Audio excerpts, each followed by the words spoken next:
నీకు ఇష్టం కదా ఇలా ఎలా ఇలా ఇద్దరిద్దరి మధ్యలో దూరడం?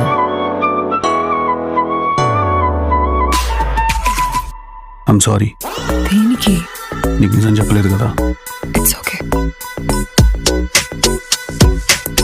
ఏమున్నావు వేవి, 70% ఏంజల్ 30% డెవిల్ వేవి నువ్వు.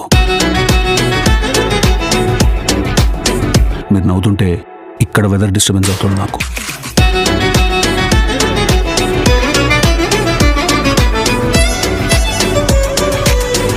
పెళ్లి చేసుకుందాం, పెళ్లి చేసుకుందాం.